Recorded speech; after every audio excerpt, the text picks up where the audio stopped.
Bismillahirrahmanirrahim. Assalamualaikum warahmatullahi wabarakatuh. Ya, pada pertemuan kali ini kita akan belajar menggunakan Trello untuk melakukan kolaborasi antara mahasiswa dan dosen pembimbing dalam mengerjakan tugas akhir. Ya. Dengan penggunaan Trello ini, baik mahasiswa ataupun dosen akan tergambar dengan jelas progres dari tugas akhir tersebut. Ya, karena semua prosesnya menjadi transparan bahwasanya mahasiswa sedang mengerjakan apa dan dosen nanti juga sudah mereview bagian yang mana. Oke, kita langsung mulai saja. Misalnya kita buat bot baru dengan judul analisa sebagai tugas akhirnya ya, analisa laporan keuangan pada KJPP ya, misalnya seperti itu. Timnya kita buat no tim dulu aja. Botnya pakai kuning, misalnya kita create bot.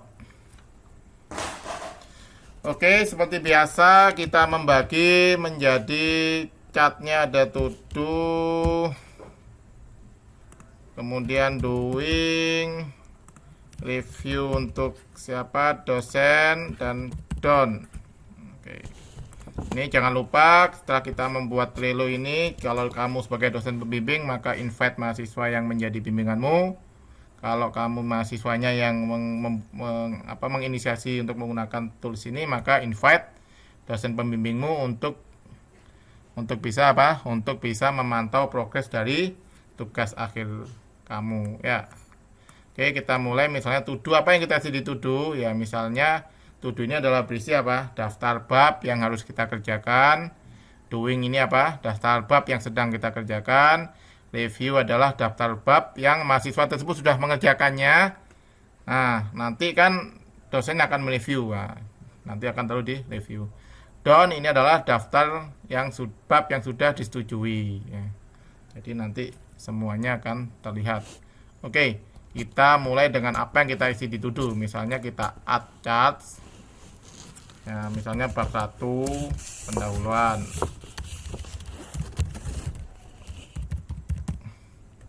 Kemudian bab 2 apa, misalnya landasan teori. Bab 3 misalnya, waduh saya belum tahu ini mau diisi apa. Ya biarin kosong dulu aja. Bab 4, bab 5.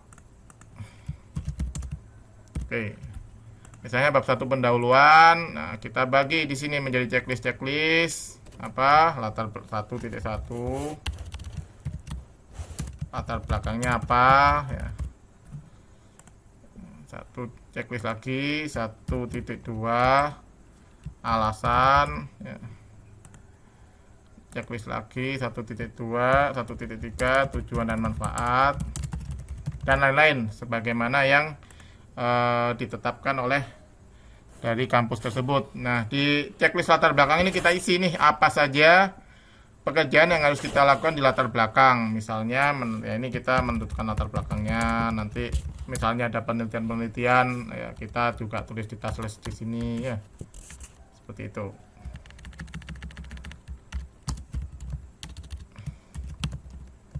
Oke, kita add. Oke.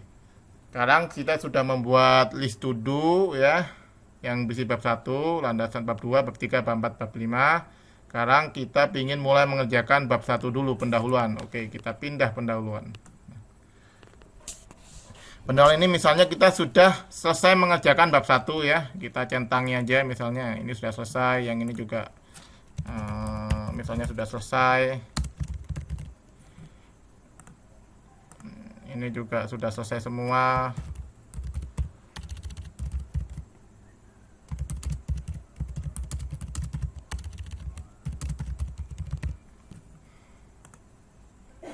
Sudah selesai semua. Maka kita buka, kita langsung attachment ya. Biasanya kita mengirim dalam bentuk Word ya untuk dokumennya yang nanti bisa direview oleh dosen tersebut. Misalnya ini saya sudah nyiapin di tugas akhir ya, ini bab 1 saya biasanya kita buat folder-folder bab 1, bab 2, bab 3, bab 4, bab 5. Dokumen bab 1 ini kita upload ya.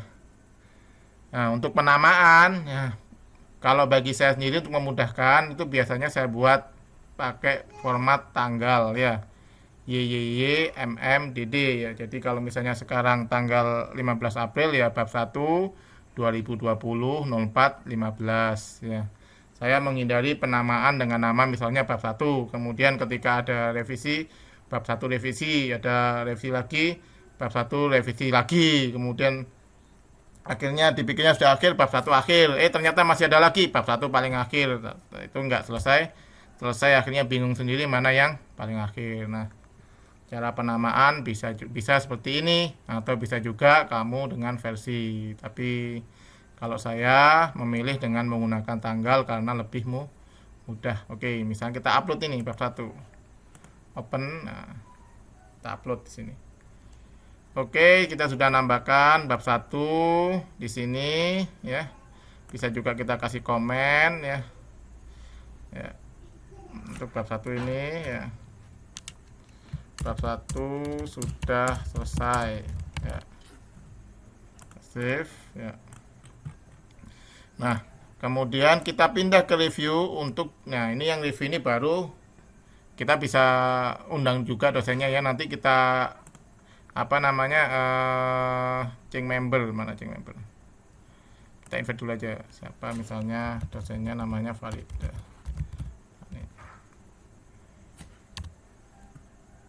Misalnya ini ya, kita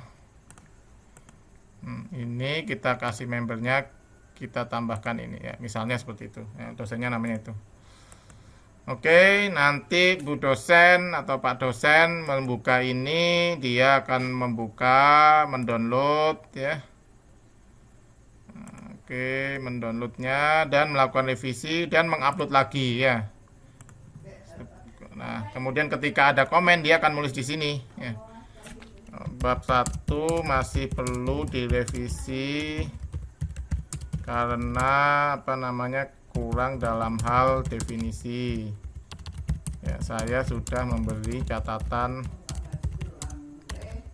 di file Word yang saya upload. Oke, seperti itu. Kalau sudah selesai, dia tinggal memindahkannya ke down. Bab 1 selesai. Ini lanjut lagi nanti bab 2. Nanti lanjut lagi, selesai ke review lagi dan ke down lagi. Ya. Atau nanti misalnya bab ini sudah saat ini ternyata diperiksa lagi, masih perlu diperiksa lagi, bisa juga dipindah lagi ke review dan seterusnya. Oke, sekian contoh penerapan Trello ya pada pembuatan tugas akhir ya, simpel saja ya. Nah, apapun sebenarnya bentuk kolaborasi ya, dengan tim itu bisa dibantu dengan Trello ya. Jika kamu punya pertanyaan terkait dengan Trello, ini bagaimana menyesuaikannya dengan kasus yang kamu temui, silahkan tulis saja di komentar. Nanti kalau memang ada waktu, kita bisa mencoba membuatkan video tutorialnya di video-video berikutnya ya. Sampai jumpa, semoga bermanfaat. Wassalamualaikum warahmatullahi wabarakatuh.